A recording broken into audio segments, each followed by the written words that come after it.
बहुत समय पहले की बात है। एक छोटे से गांव में रमेश नाम का गरीब किसान अपने बेटे अर्जुन और पत्नी सरला के साथ रहता था। रमेश की पूरी जिंदगी खेती और मेहनत में बीत गई, लेकिन उसकी गरीबी उसकी मेहनत को कम न कर सकी। उसकी एक ही आशा थी, उसका बेटा अर्जुन। अर्जुन बचपन से ही बहुत समझदार, साहसी और दृढ़ निश्चयी था। उसके पास कुछ खास साधन नहीं थे, लेकिन अपनी बुद्धिमानी, साहस और मेहनत से उसने पूरे गांव में अपनी एक अलग पहचान बनाई थी। अर्जुन बेटा, मेरे पास तुझे देने के लिए कुछ ज्यादा नहीं है, पर तू ही मेरा सबसे बड़ा गर्व है। लोग तुझे गांव का हीरा कहते हैं। बाबा, मेरी यही कोशिश रहेगी कि मैं आपकी और गांव वालों की उम्मीदों पर खरा उतरूं। सच्चाई और मेहनत ही हमारी असली ताकत है। यही आपने मुझे सिखाया है ना? अर्जुन की यही बातें उसे गांव के लोगों में प्रिय बनाती थी। वह हर किसी की मदद करता था और हमेशा सत्य और न्याय का साथ देता था। गांव में कोई भी संकट आता, अर्जुन सबसे पहले आगे बढ़कर लोगों की रक्षा करता। वह गांव का ऐसा बेटा था जिस पर सभी को गर्व था। उसकी बस एक ही समस्या थी, वह थी गरीबी। कहने को तो वो बहुत मेहनती था, फिर भी जीवन यापन के लिए ज्यादा पैसे नहीं कमा पाता था। धीरे धीरे समय बीतता गया। रमेश अब बूढ़ा हो गया था। अब वो काम पर भी नहीं जा पाता था।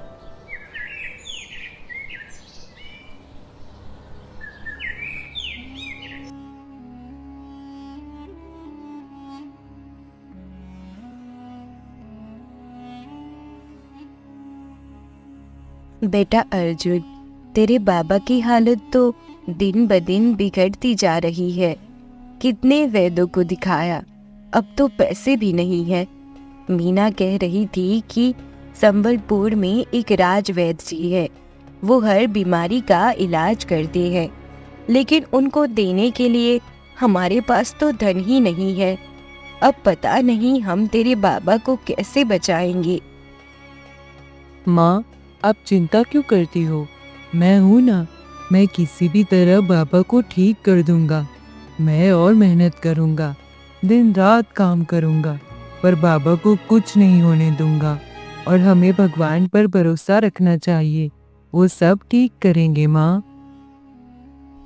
एक दिन गांव में एक बात फैली कि राजा की बेटी राजकुमारी मेघा एक अजीब और खतरनाक बीमारी से पीड़ित हो गई है।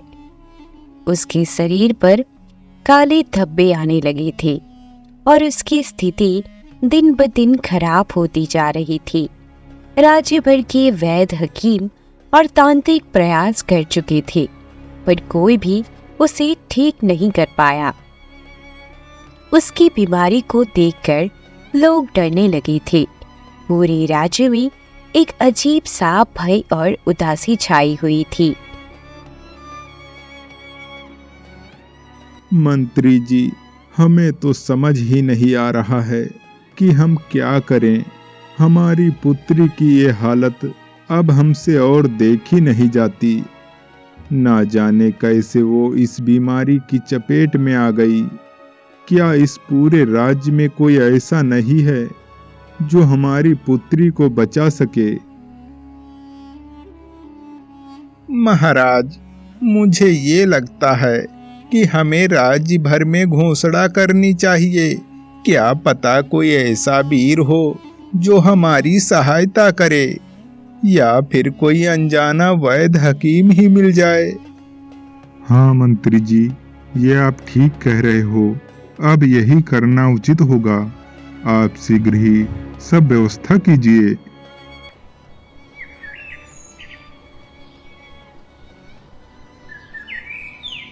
अंततः राज दरबार में राजा ने घोषणा की।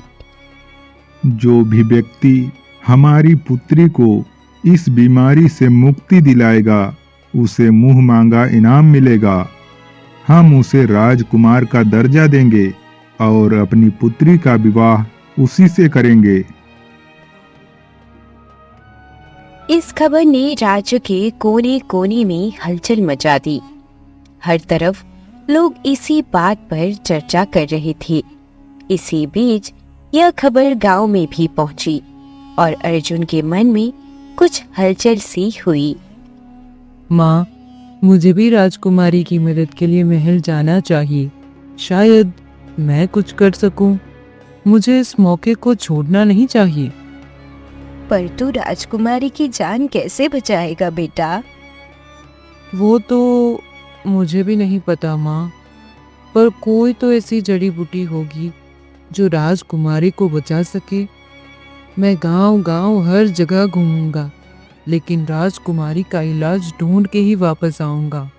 और सिर्फ राजकुमारी का ही नहीं, मैं बाबा की बीमारी का भी इलाज खोज लूंगा। माँ ने अर्जुन के साहस को देखकर कहा, बेटा, तेरी सच्चाई और साहस ही तेरा सबसे बड़ा हथियार है। तेरा दिल हमेशा दूसरों की मदद के लिए धड़कता है। तू जरूर सफल होगा। जा बेटा, मेरा आशीर्वाद तेरे साथ है। सरला ने अर्जुन को आशीर्वाद दिया और उसके लिए रास्ते के लिए थोड़े से अनाज और पानी का इंतजाम किया। अर्जुन अपने साहसिक सफर पर निकल पड़ा। चलते चलते अर्जुन घने जंगल के पास पहुंच गया। जंगल देखने में भयानक था। दूर दूर तक कोई व्यक्ति भी वहां नजर नहीं आ रहा था। तभी अर्जुन के कानों में किसी व्यक्ति की आवाज गूंजती है। वह हैरानी से उस तरफ पड़ता है। उसे जंगल के पास एक बूढ़ा साधु मिला जो अपनी तपस्या में लीन थे। अर्जुन ने साधु बाबा से बात की।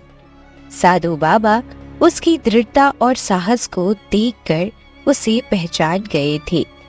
साधु बाबा ने अर्जुन को पास बुलाकर कहा, बेटा, तू जिस उद्देश्य के लिए जा रहा है वो आसान नहीं है। राजकुमारी की बीमारी साधारण नहीं है। यह एक सांप है जिसे सिर्फ एक विशेष जड़ी बूटी से ही तोड़ा जा सकता है। महाराज, मुझे वह जड़ी बूटी कहाँ मिल सकती है? अगर आप मेरी मदद करेंगे तो मैं राजकुमारी को बचाने का प्रयास कर सकता हूँ। साधु बाबा ने अर्जुन के विश्वास को देखते हुए एक छोटी सी लाल जड़ी बूटी दी और कहा, याद रहे, यह जड़ी बूटी तभी काम करेगी जब तुम्हारे मन में दृढ़ विश्वास और साहस हो। इसे लगाते वक्त मंत्रों का जाप करना, तभी इसका प्रभाव होगा। अर्जुन ने साधु का आशीर्वाद लिया और महल की ओर चल पड़ा। रास्ते में उसने यह ठान लिया कि वह अपनी पूरी ताकत लगाकर राजकुमारी को ठीक करेगा। अब चाहे कुछ भी हो जाए, मैं राजकुमारी को ठीक करके ही रहूंगा। ये करना मेरे लिए बहुत जरूरी है। मुझे राज्य का या विवाह का तो कोई लोभ नहीं। मैं तो बस अपने पिता का इलाज करवाना चाहता हूँ।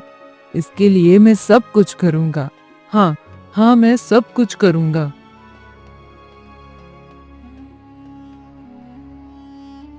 महल के विशाल द्वार पर पहुंचते ही अर्जुन ने सैनिकों से अपने आने का कारण बताया। सैनिकों ने उसे देखा और उसकी साधारण वेशभूषा को देखकर उसका मजाक उड़ाने लगे। अरे भाई, क्या एक गांव का गरीब लड़का राजकुमारी की बीमारी ठीक करेगा? हद है। मैं यहाँ राजा की घोषणा सुनकर आया हूँ। मुझे एक मौका दीजिए। कृपा करके मुझे प्रवेश करने दीजिए। मेरा जाना बहुत जरूरी है। सैनिक उसकी दृढ़ता देखकर सहमत हो गए और उसे राजा के सामने ले गए। महल के अंदर का वातावरण गहरे दुख और निराशा से भरा हुआ था। राजा ने अर्जुन की ओर देखा और कहा, यदि तुम हमारी पुत्री को ठीक कर सको तो हम तुम्हें राजकुमार का दर्जा देंगे और तुम्हारी हर मांग पूरी करेंगे। अर्जुन ने विनम्रता से राजा को विश्वास दिलाया और राजकुमारी के कमरे की ओर बढ़ा। कमरे में पहुंचते ही उसने देखा कि राजकुमारी अचेत पड़ी थी। अर्जुन ने जड़ी बूटी निकाली और मंत्रों का जाप करते हुए उसका प्रयोग करना शुरू किया। जैसे ही उसने जड़ी बूटी का प्रयोग किया, कमरे में एक अजीब सा वातावरण बन गया। हवा में तेज गूंज उठी और अंधेरा छा गया। अचानक एक खौफनाक राक्षस प्रकट हुआ जिसने अर्जुन को धमकाते हुए कहा, तू कौन है जो मेरे सांप को तोड़ने की कोशिश कर रहा है? मैं अर्जुन हूँ और मैं सत्य और न्याय के लिए लड़ा हूँ। मैं बचाऊंगा राजकुमारी को। मैं तुम्हारे शाप को तोड़ कर रहूंगा। लेकिन पहले ये तो बताओ कि तुमने आखिर राजकुमारी को ये श्राप क्यों दिया? अच्छा, जानना चाहते हो तो सुनो।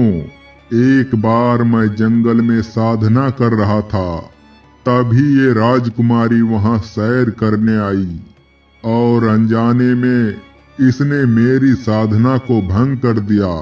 तभी मैंने क्रोधित होकर श्राप दे दिया।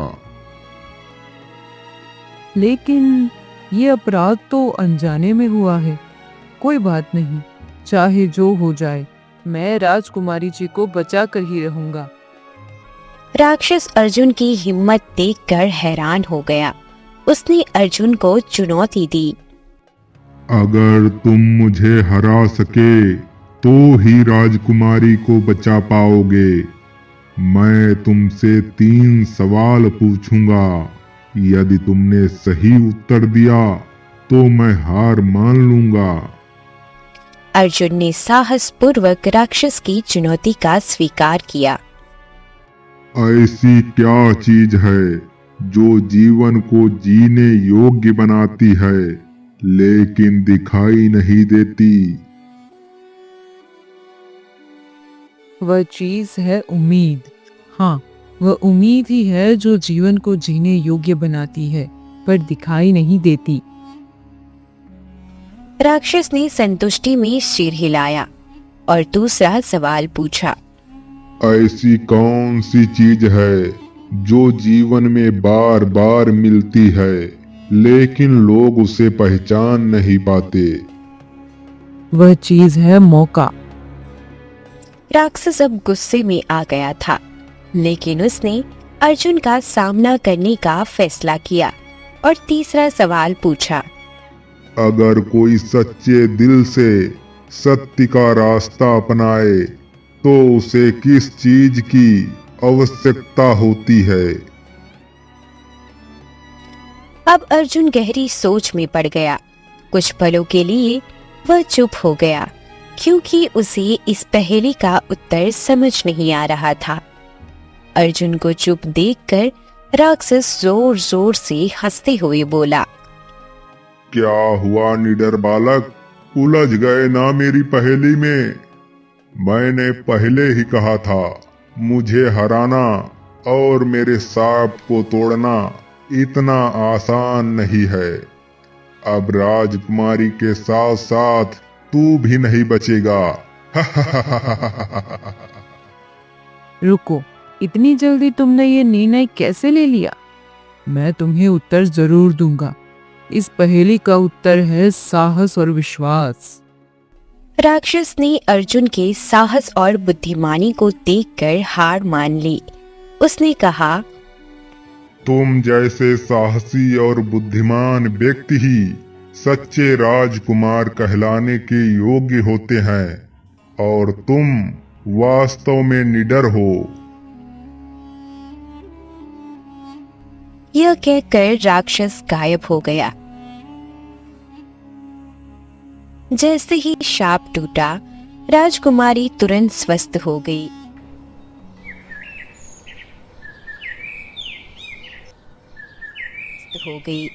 राजा और रानी ने अर्जुन की बहादुरी और सूझबूझ की सराहना की। राजा ने अपने वादे के अनुसार अर्जुन को राजकुमार की उपाधि दी और अपनी बेटी का हाथ अर्जुन को सौंपने का प्रस्ताव रखा। अर्जुन, तुमने तो चमत्कार कर दिया। जो कोई व्यक्ति नहीं कर सका वो तुमने करके दिखाया। हम तुमसे बहुत प्रसन्न हैं। हमारे वचन के अनुसार तुम जैसे साहसी और सच्चे इंसान को ही हम अपनी पुत्री का जीवन साथी बनाने के योग्य समझते हैं। क्या तुम्हें ये प्रस्ताव मंजूर है? महाराज, ये साहस हमने राजकुमारी से विवाह या राज्य को पाने के लिए नहीं किया है, लेकिन अपने पिता की जान बचाने के लिए किया है। अपने पिता के लिए मुझे धन की आवश्यकता है। कृपया आप मुझे उचित उपहार दें, किंतु मुझे राजकुमार नहीं बनना।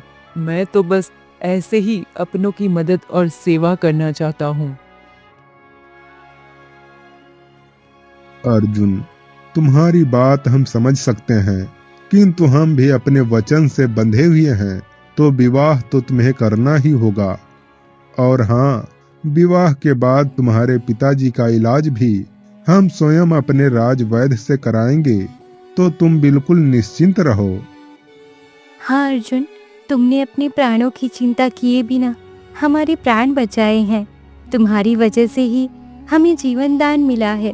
तुम्हारे जैसा साथी पाना हमारा सौभाग्य होगा। अब हम पूरा जीवन तुम्हारे साथ ही बिताना चाहते हैं।